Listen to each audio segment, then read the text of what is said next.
G'day YouTube, how the heck are we doing? It is Foul Play here, back for the fifth and final match of this Pauper League.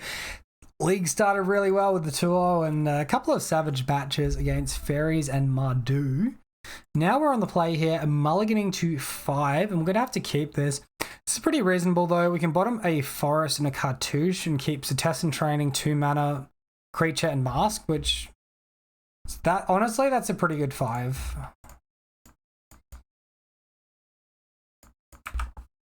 Our opponent has mulligan to 6 as well, so that's a little bit helpful for us. Hopefully we're versing something which isn't like super great against Bogles. Maybe another burn deck again, that would be nice. Oh god, not Faeries, man, stop.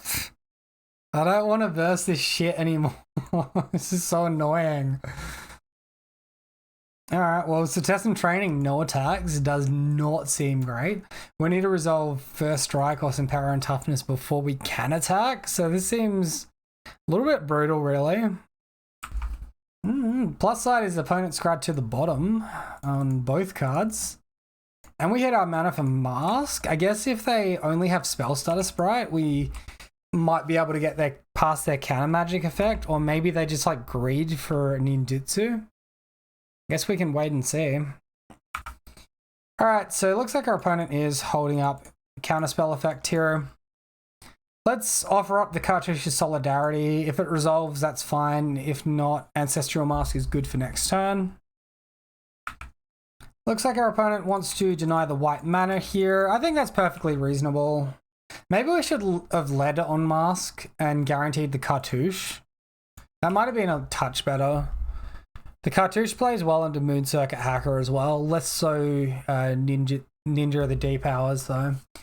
Oh my fucking god, our opponent is running Dimir Faeries. Are you kidding me, man? Main deck Chainer's Edict? You gotta be fucking kidding me, dude. This is savage as all heck. I do think Dimir is more favorable than Mono Blue, but obviously the early terms of this match have not gone ideally. And our opponent is well and truly stabilized. Here's the Monarch. We could potentially hit an Abundant Growth into a creature plus Cartouche. That could be reasonable. If not, I think this match is out of reach. Yeah, it's probably out of reach now. Opponent getting the extra card draw from being the Monarch during their end step, and now they can just attack for 2 and hold up counter magic all game. Guess we can try for a second main Bogle. It's probably not going to bode well. Hey, look, it resolved. Holy crap. All right, let's try for Test and Training. This one probably gets countered. Could be more Chainer's Edict as well. Hopefully not. They are getting close to like casting this from graveyard though. Armadillo Cloak is something, but still no white mana. Preordained from our opponent. Well, bottom. In the words of BBD, bottom. Back like 10 years ago watching some SGC content, right? Or was it Channel Fireball? I can't even remember. It was one of them. Whichever one had the free content. I think Channel Fireball had the free content before they went to premium subscription. It was 2 to the bottom, so that's something. Extra card draw for our opponent. All right, let's cast this. See if our opponent does anything. Hey, look, you don't want this one resolving, opponent. Let this resolve. It's not a trap, I swear to God. What is a 3 mana counterspell? Suffocating Fumes. Fuck, man. That's a lot of main deck hate on a mulligan to 6. Let's just stop wasting time and go to the next game. Hey, oh look, what's on top? Yeah, fucking of course, man. The one game that we like prematurely concede and we get freaking punished for it. So we can see here, this list online has 1 main deck Chainer's Edict, 1 main deck Suffocating Fumes, and we got hit by both there. That seems pretty bad beats to me. Interaction of Spell Stutter Sprite, it is less potent because there are less 1 mana Faeries in the deck. They traded off for these black creatures, which is fine. Dead cards of like Cast Down, which are good for us, right? Agni Warp also bricks against us. Interaction, Chainer's Edict. We know how much we hate this card. Echoing Truth, that would be frustrating. More suffocating fumes, duress as well, and potentially dispel or annul. Reminder as well, guys, if you do enjoy the video, find it entertaining or informative, please consider subscribing. Alright, so these are the cards for considering. Young Wolf is almost a given. This has to come in. Other cards to consider are Relic of Progenitors and Crufix's Insight. Crufix's Insight is good into lots of counter magic. Relic of Progenitors is good against their delve creatures such as Gurmog Angler, and also can remove a cast down, a Chainer's Edict from the graveyard so they don't get the flashback. I think we're probably removing Lotus Petal in this matchup, and then maybe Ancestral Mask.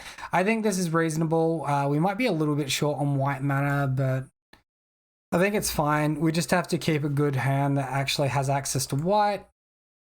Yeah, sure, this is fine. We'll keep this. Alright, so I think there's actually an argument to turn 1 Utopia Sprawl here to play around Duress. I think Utopia Sprawl is pretty important to us here. And I think I want that card. Maybe that should have been on green. My mistake, I played it on the wrong color. Opponent just getting a tap land, gaining life, that's fine. So we see Relic off the top, so at least we can like play around a bit of their stuff, right? Past turn, this probably gets Edict, and then we can unload with Wolf plus Scout. Yeah, we definitely played the Utopia Sprawl on the wrong side, man. This makes things so awkward. Hopefully we hit one other mana source here. Opponent, what are you holding? That's a mana source. Maybe not the one we're looking for, but I guess we'll take it. Alright, so we get a card draw. We do hit the Ash Barrens off the top. Green mana Scout. I think we Scout over Young Wolf here. Spellstarter Sprite, that's fine. Land Cycle, we want access to one more green mana here. Next turn, if we can resolve an Armadillo Cloak, we're in a pretty reasonable spot. Hopefully we can fog the Chainer's Edict. Opponent's wasting no time, attacking with Spellstarter Sprite. Unfortunately for us, just breaking on land that one turn was pretty savage. Ninjutsu from our opponent. This could mean like an annul. I don't know why I said dispel before. We don't run instants. That's ridiculous. Why would anyone want to run an instant in their deck? But they could be running like annul, counter an enchantment or artifact spell. Preordained from our opponent. 2 cards to the bottom from our opponent. We'll Relic. Hey, look, a Sentinel's Eyes off the top. That's a great find. So Armadillo Cloak plus Young Wolf Protection. At least Sentinel's Eyes we can cast through counter magic because we get like multiple casts. Although we only have enough material in the graveyard to escape once currently. In for 3, opponent down to 18, tramples assembled. Now we just have to have first strike, and then this game should hopefully go smoothly after that. Okay, our opponent is attacking in with Ninja of Deep Hours. There's no reason for us to block this. Yeah, I mean, we're giving them free cards, but we're not in a position to block, so we're not going to. Good news about this deck is it does not play Mutagenic Growth. If we resolve Sentinel's Eyes, we can shut out Ninja of Deep Hours. We want as much Chainer's Edict protection as possible currently, though. Augur of Bolas, well, yep, okay. Our opponent did find Counterspell off that one. 1 white mana up there. This means they could be holding up Spellstarter Sprite at this point. Sure, I will happily play into Spellstarter Sprite. If that gets countered and then we can escape it, that is absolutely fine by me. Perfect. Alright, well, that's good. We get this second Relic out from underneath the... Okay. Wow, this is such a convoluted system of clicks it's making me do. I wanted to do it in like the exact opposite order to what it made me do. Anyway, we got Vigilance. We shut this guy off. Counterspell shouldn't really matter at this point. We've got the winning creature. We shut off their card advantage. Lot to be happy about. Preordained from our opponent. 1 top, 1 bottom. That's fine. These relics can just keep this preordain at bay. I'm fine with that. Let's go. I guess our opponent technically has 4 power and enough toughness to block out our scout, which isn't great. So we might be put at a point where we can't really resolve any auras through their counter magic. Interesting spot. I think we actually crack a relic looking for something. Oh, let's hold off. Could be important to double aura next turn. As is, we only have access to 4 mana. I think play patient. Okay, well, let's Utopia Sprawl. Now, unfortunately, I think we have to pass to our opponent. We have to hope they start committing more to the battlefield than this. Brainstorm, that's fine. All right, so Brainstorm to the grave. 2 cards on top. Opponent is attacking him with Spell Starter Sprite. This could mean they have a Ninja or a different blocker. My guess is Ninja. Yep, Ninja of the D powers. It's kind of annoying. I mean, opponent has a million billion cards anyway. That's not how we're beating them. Tap land from our opponent into Preordain. 1 top and 1 bottom. Could they just start bottoming both cards with this, please? Like, we need something. Our opponent's here with 7 cards in hand, and they've stored us out board state-wise. Alright, so we activate our relics. Our opponent's graveyard is under control again. And hey, look, what a fucking draw. Let's go, team. Can't attack. Spell Starter Sprite block will screw us over, so we'll just remain patient and hope for an into this game. Now, unfortunately, they've got both Counterspell and Spell Starter Sprite up. If this Counterspell wasn't in hand, we could maybe cycle a Relic, look for a 3 mana spell, look to get underneath the Spell Starter Sprite. Maybe they get a bit greedy with their mana, but they've got so many blue sources, I can't imagine them not leaving up double blue. At least these Ninja of D powers are 1 draw and then they're switched off pretty much. So, okay. That's interesting. I'm definitely going to block 1. I can't play around mutagenic growth. We just have to force here. What's our opponent doing now? Unexpected Fangs. Twice? No fucking way. Alright, well, I don't even know if most copies of this deck run 2 copies of Unexpected Fangs in the 75, so that's really unfortunate.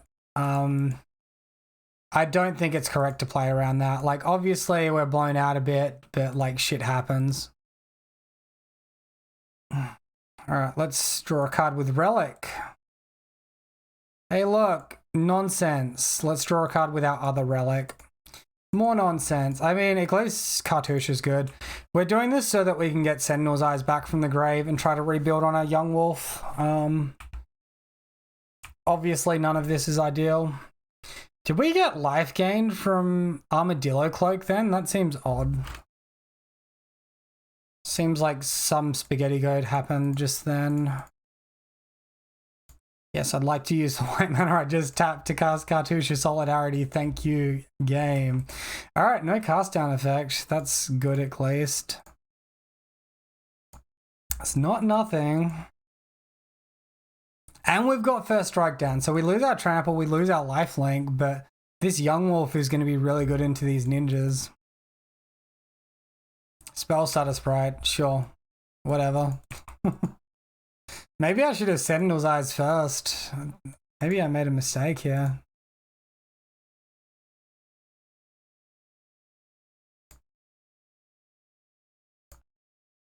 Alright, so we get a 4/4 first strike. We can start attacking. That's kind of good. Oh wow, a Snuff Out. Hooray.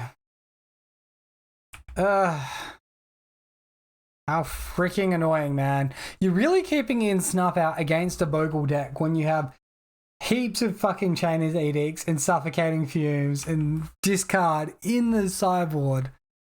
That does not seem right to me. So I'm pretty sure this is a losing position from here. I don't see how we get out of this, but Guess we try and play it out. Do we have a chance in hell if Ninja is continuing to draw them cards? I don't think so. I think we completely implode here, take that off the table, and try to reload on the warrior token and just hope that's enough. This thing's got death touch. We need first strike before we can attack into it.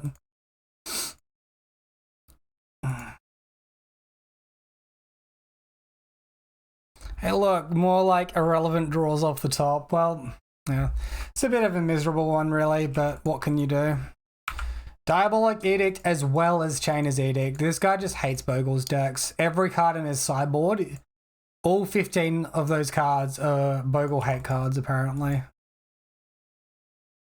Attacking in. All right, we'll take the swift defeat here, right? They've still got Counterspell in hand. They still have not cashed this in.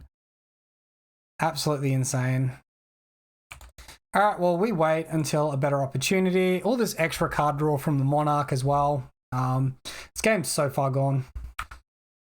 All right, opponent's land cycles and Ash Barrens, Island, Fairy Seer, that's fine. One top, one bottom. Attacking in. And I mean, our opponent's got like a 5-turn clock, so we're pretty much dead at this point, really. Maybe if we can hit a Bogle, dodge all the hate, and then like resolve some spells past all this counter magic. We need one more hexproof creature though before we can go in on this. Alright, our opponent has resolved a Gurmog Angler. I guess at this point we have to try and sneak in a Bogle second main. It's like completely dirty. It would never work in paper, but I mean, you know, there it is. And he's even got more spell starter sprites here. Man, that was savage. What an absolutely savage end to the league. We versed 2 fairy decks, and fairies are a bad matchup. I don't remember Dimir being that bad of a matchup. We also lost against that Mardu deck that was like mono hate for us. So, I mean, mono blue fairies just lines up really well into us. That second fairies deck had obscene amounts of hate into us. I still like the deck. I still like the sideboard plan, the game plan, all of that. I mean, I think that's variance and tempo that we answer to today. As far as everything is concerned, I did look up tournament finishes for my opponent. There were some tournament finishes back in like 2014 playing mono blue fairies. I guess they've decided to transition to black since then. So as far as the opponent's deck was concerned, I'm going to harp on this a little bit. This list has 1 unexpected fangs. A lot of them have 0. So this second deck, no unexpected fangs. Third deck, none. Fourth deck has 1 in the main, in the side, none in the main. Like you get the picture here, guys. Like that's a line that should not have been on our mind. If anything, like Echoing Truth bounce would have been potentially something we're trying to play around instead. It seems weird to me, a few of my opponent's decisions, like leaving in Snuff Out. To me, Snuff Out is a card you board out when you're boarding in your extra copies of Edicts, your extra copies of Suffocating Fumes, and I guess for some of those decks, your copy of Unexpected Fangs as well. I'm not sure exactly what they decided to board out. I mean, there's Cast Down, there's Snuff Out, that's 7 cards. I would usually value Duress as a Dimir player, but maybe I'm wrong on that. Maybe I just want to deal with the board state and not die to variance, treat us like a Jund matchup. Alright, in any case, thank you for watching, guys. Hopefully that wasn't too salty. I think that was a pretty outrageous game. I hope I conveyed that as just like a high variance sort of thing as opposed to actually being salty. I'm not really that salty about it. But yeah, I hope you enjoyed watching as always. Let me know what you think in the comment section below. Comments are good for the YouTube algorithm. Was that savage? Did I do something wrong? Who knows? In any case, have a wonderful day and I'll catch you next time.